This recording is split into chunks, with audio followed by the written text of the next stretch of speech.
He knows what he's doing, and I can tell the fan, look into the camera and tell the fans, Canelo Alvarez is not scared of David Benavidez. That's not true. That's not true. No matter what the perception looks like, that man ain't scared. The fighters fight. Again, he knows what he's doing.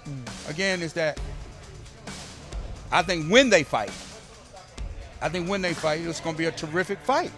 It's going at that point in time, it'll be the biggest fight in all of boxing. David Benavidez and his promoter are very good people. I think it's more the dad, because David's been for the most part respectful, but Jose's trying to get the fight.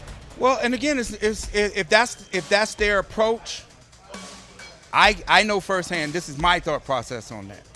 Is that when you disrespect, you get no check. And it was like, oh, he's scared to fight him. Scared to fight him for what? He's slow, flat-footed. What are you gonna do? You know what I'm saying? I seen, honestly, like, Canelo is a great fighter. I don't take nothing away from him. I see a lot of holes. That's why his coach kept saying to him, like, don't get overconfident. Don't get overconfident. Because you could tell he do get overly confident in it. Like when he don't feel the power, he start making mistakes, you mean? Like, he just start throwing 1 or 2 big shots. Right. Excuses after excuses. But when they're on social media or whatever, they talk all this, like, let's do it. Well, let's make it happen, bro. It's just them. It's them who's stopping these fights to be made. I have my answer. Well, what is it? You were trying to negotiate. You were trying to make that fight, right? We couldn't get him to the table at all. Excuse after excuse. Canelo, Jesus Lord, come on. You're getting paid all this money to fight against a runner who we all knew was gonna run, the Cuban style. You chose him, and now you say you hate fighting runners? Well then, don't fight runners. We all know who we want to see you win against. That's Benavidez. Go up against Benavidez. Is Canelo Alvarez really avoiding David Benavidez? Or is one of boxing's closest insiders about to expose why that narrative doesn't tell the whole story? Making it clear that Canelo is not afraid of Benavidez, Ellerbe insists there are several reasons the fight has not happened yet, with patience being one of the biggest. I wouldn't say confident, but I think it happens. I think it happens. So in your position from a business perspective, why hasn't it happened now? Do you think if we wait a little bit longer, it can get to a higher monetary value? Do you think that's really what it is?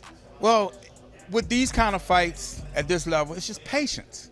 And I know everybody wants everything right now, and it should have happened. I mean, I've seen this movie before. I know. Things don't happen when the media and the fans want them to happen for a number of reasons. Another factor, according to Ellerbe, is the constant disrespect from Jose Sr., as he points to how Floyd Mayweather changed his approach when pursuing the Oscar fight. When you disrespect, you get no check.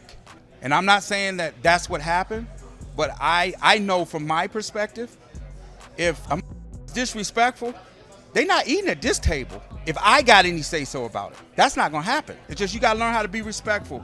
We had to learn the hard way coming up, and I'll say this, Floyd's approach initially when he fought Oscar,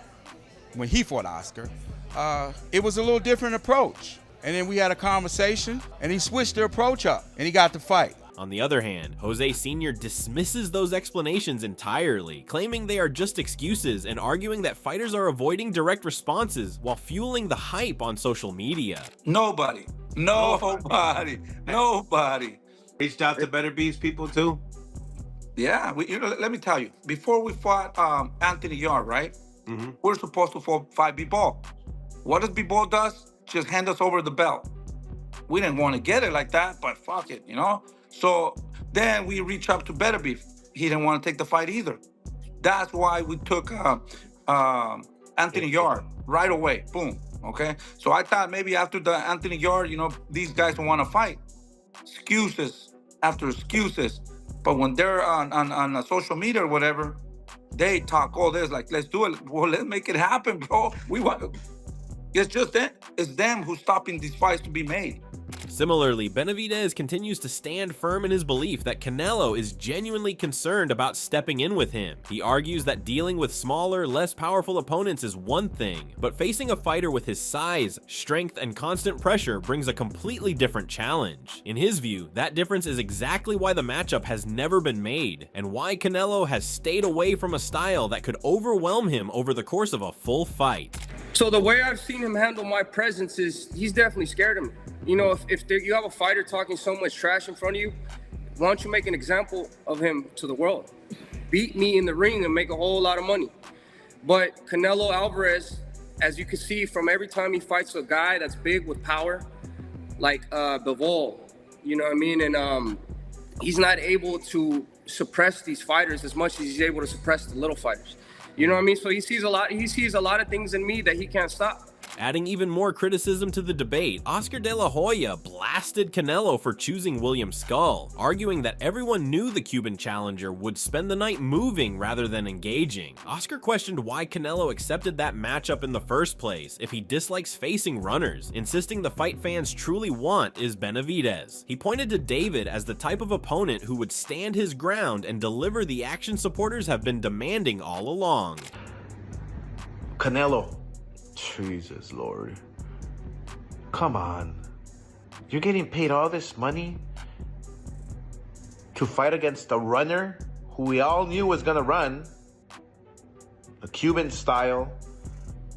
You chose him, and now you say you hate fighting runners? Well then, don't fight runners. We all know who we want to see you win against. That's Benavidez. Go up against Benavidez. Fight Benavidez, he won't run. What's wrong with that? It's a good fight. But it's sad, it really is.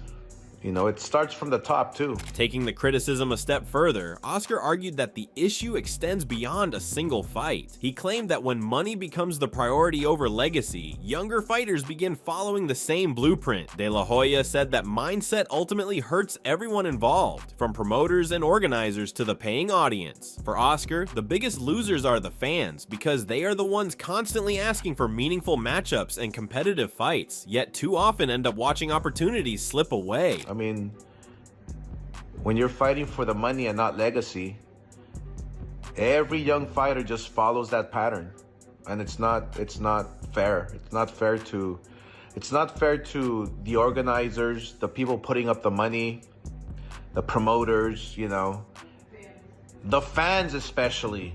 The fans want to see good fights. Let's go.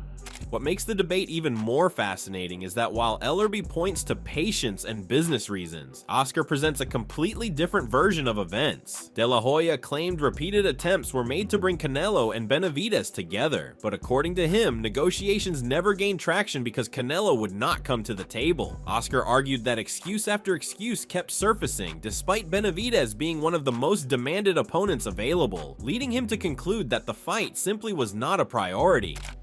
Over and over and over again, Benavidez calling out Canelo.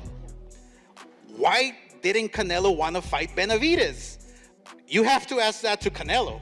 I have my answer. You have to ask. You were trying to negotiate. You were trying to make that fight, right? We couldn't get him to the table at all. Excuse after excuse. I mean, come on. Benavidez was chasing you for so long. Zurdo was chasing you for so long. But at the same time, Benavidez and Zurdo were the top guys for Canelo to fight. He didn't want to. That's the bottom line. There's nothing else I can say about it. Gotcha. Let me get you. Adding to the debate, Terrence Crawford points to size as the key reason Canelo has not stepped into the ring with Benavidez. He believes Benavidez is not only highly skilled, but also brings a physical advantage that creates a different level of danger. While Crawford acknowledges Canelo has fought bigger opponents throughout his career, he suggests Benavidez presents a unique challenge where size and pressure combine in a way that could trouble even a seasoned champion like Canelo inside the ring. You know, I just think Canelo, in a sense, he know how big Benavidez is gonna come in the ring. You know, Benavidez is a great fighter, you know, but he's a big fighter.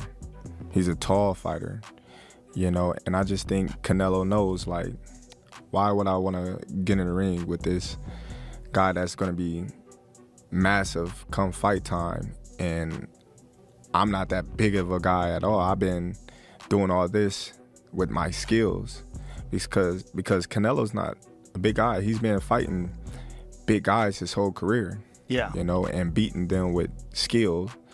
You know, so you gotta tip your hat off to Canelo. And besides pointing to the size difference as a possible reason Canelo is avoiding Benavidez, Crawford also makes sure to give credit where it is due. He insists Canelo has spent his entire career facing naturally bigger opponents and still found ways to outbox them with skill and experience. In his eyes, this is what separates Canelo from most fighters, because he has repeatedly proven he can handle physical disadvantages and still come out on top against elite competition across multiple divisions. What he's accomplished, absolutely, being 5'7", going up to 175 and fighting these big guys and actually winning and knocked out Kovalev. Yeah. As the debate continues to divide boxing fans, Andre Ward offers a more balanced perspective on the situation. Ward acknowledged Benavidez's frustration after years of calling for the fight, especially following another impressive performance. However, he stopped short of labeling Canelo as afraid. Instead, Andre argued that it is difficult to claim a fighter with Canelo's resume is scared of anyone. In his view, the Mexican star simply made a deliberate choice to stay away from a stylistically dangerous matchup. Now, if you call that a duck,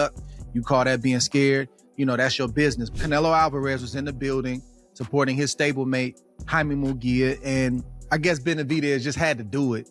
He had to mention Canelo. He feels a way that Canelo hasn't fought him throughout the years. He's been calling for Canelo. It's hard to say that a man who's put in as many professional rounds as Canelo Alvarez is scared of another man, but I do think that Canelo Alvarez has made a very conscious decision throughout the years to avoid Benavidez from a stylistic standpoint. Now, if you call that a duck, you call that being scared. Looking ahead, Ward believes the conversation may already be moving beyond whether the fight should happen at all. While he understands why Benavidez continues to bring up Canelo, Andre suggested the matchup no longer makes much sense with Benavidez now competing at a higher weight. That leaves a much bigger question hanging over the division. If Canelo versus Benavidez is truly off the table, then what major fight comes next for both champions remains the mystery everyone is trying to solve. You know, that's your business, but strategically, he made that business decision to say, I don't need to be in a ring with this dude. And Benavidez feels a certain type of way about that. So I think he just had to get that off his chest after putting on a performance that he just put on with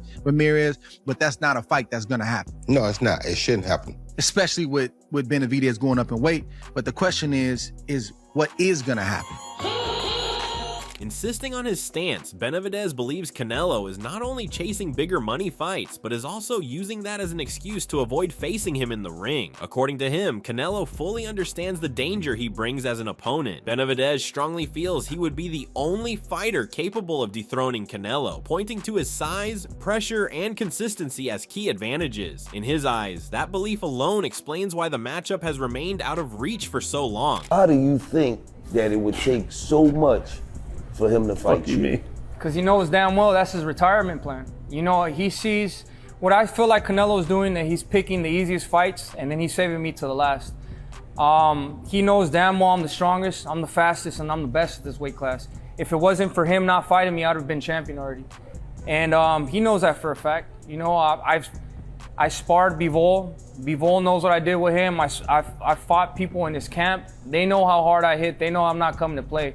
So he could say anything he wants about me, that I'm not worth nothing, that I'm undisciplined, I'm this and that. At the end of the day, I'm still the best in the super middleweight division, and I will be the one to dethrone Canelo. At a time when Benavidez believes he is the man to dethrone Canelo, and Crawford highlights the size factor as a real threat, Shakur Stevenson steps in with a different angle. He points out several gaps in Canelo's game that he feels can be exposed by the right opponent, especially someone like Benavidez with the hunger and style to push the pace. In his view, it is not just about size or legacy talk, but about timing, matchups, and who is truly ready to take advantage inside the ring. Honestly, like, Canelo is a great fighter. I don't take nothing away from him. I see a lot of holes. That's why his coach kept saying to him, like, don't get overconfident, because you could tell he do get overly confident in it. Like when he don't feel the power, he start making mistakes, you mean? Like, he just start throwing 1 or 2 big shots. Right, loading up. And he's loading up, standing yeah. right in front of you. Yeah. And it's not boxing at the time, because it's like, okay, he just right in front of you, but I just think like with Charlo, he wasn't giving him nothing back. Still, with legends and experts weighing in, the fight remains one of the most talked about in boxing. Caleb Plant, who has shared the ring with both Canelo Alvarez and David Benavidez, was asked how he sees it playing out. He admitted it is a very close call, pointing out that both fighters bring different strengths and weaknesses. In his view, at that level, it often comes down to preparation, game plan, and who executes better on the night. You've been in a ring with both guys, Canelo, Benavidez. If they fought, which I don't think they're gonna fight no time soon, who you think will win? Man, that's hard to say. I think both have pros and cons. You know, I feel like the things that Canelo does better than David, there's things that David does better than Canelo. In a way, I'm not comparing it to this fight, but it's like the better be of Bivol fight. You can say who you think is gonna win. You can't say like, oh man, I'm surprised that Bivol won, or I'm surprised that Better Be of won. You're like, man, that's a damn good fight. So-and-so won. So kind of how I feel about the David and Canelo fight, like who had the best camp, who has the best game plan. Plant went on to explain that the matchup feels similar to other elite clashes where predictions are difficult to make. He suggested that if Benavidez can maintain pressure with volume and combinations, he could take control. But if Canelo slows the pace and lands clean counter shots, the outcome could swing the other way. According to Caleb, neither result would be surprising, which is why fans continue to see this as a must-watch fight. Who slept the best the night before? And it's not much that separates guys at that level. If David could get on him with his combinations and not give him room to breathe, then, you know, that's probably a night that David gets his hand raised. You know, if Canelo is able to slow the pace down a little bit and catch him with a big shot, David's been dropped before from an off-balance shot. He wasn't really hurt, but, you know, would you be surprised if Canelo stopped him? You know, no. So it's hard to say, but I get asked that a lot. At the same time, the bigger question is who Benavidez would step in with next, as he makes it clear he wants Bivol, the man who defeated Canelo, aiming to test himself against him now. Jose Sr. responds by saying all they want is a fight rather than constant trash talk, keeping things focused on settling it in the ring. Meanwhile, Bivol's coach fires back, claiming they will shut Benavidez's mouth, escalating tensions and pushing this potential clash into an even more heated buildup. Yeah, we're gonna come and shut this guy out. He's talking a lot of shit. Who's talking shit? You know? This is turning something like Canelo, you know? What the f? But he's not Canelo. He's not in that stage of Canelo. That would be one of the biggest fights in his career. Yeah, and stopping Bivol, what do you feel like that does for you guys' career? Nothing. Nothing. Nothing. I'll tell you nothing. You know why? Because they're going to say, oh, well, he was a little tired, he was injured, he was this. We never get credit for nobody. For nobody. We beat all these guys, all these monsters, and we don't get credit. We never got no credit. And David acts spectacular every time he fights. And as all these voices collide, from Canelo to Benavidez, from Crawford to Plant, and now Bivol's camp stepping in, the picture only gets more intense with no clear end in sight. Every side believes they are right, every claim adds more fire, and every interview pushes the story further into chaos rather than clarity. But now the real question is simple: where does this all go next, and which fight finally gets made when talk is no longer enough? If you enjoyed this breakdown, hit that like button, subscribe, and stay locked in for the next update, because this story is far from over.